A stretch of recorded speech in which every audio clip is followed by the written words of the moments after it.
All right, so we're coming into our Keiser biaxial upper back, or our row machine.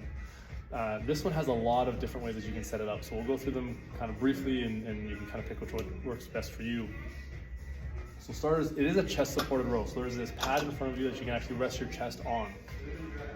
You want to make sure that you have this position at a distance that allows your arms to be kind of just out of reach from where those handles are. So if I'm too close and I'm coming in here, I'm not going to have that full extension all the way through. If I'm too far back, then I'm not going to be able to reach those handles at all. So you want to make sure that you're just finding that right distance for you and based on the length of your arm. So I've got that set up here for me now. All right. The second thing you're going to want to make sure that you're looking at is your seat height. So there's a couple ways you can look at this. So if I have my seat pulled all the way up, right? Your forearm, you want it to be parallel with the floor. So if my seat's all the way up, as I pull this back, my forearm, in order for that to stay parallel to the floor, I have to keep my elbow down low. This is going to work more like a mid to lower back within this exercise, and keep with more of a traditional kind of row pattern. If we were to drop this seat down lower, again, sticking with that philosophy of wanting to keep your forearm parallel to the floor, as I pull back on this one, for my forearm to be parallel to the floor, I need my elbow to be much higher.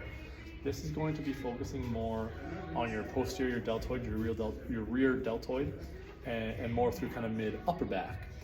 And you can look at adjusting this as you go to get different stimulations from those muscles. So I'm going to put this just at a kind of a midpoint now.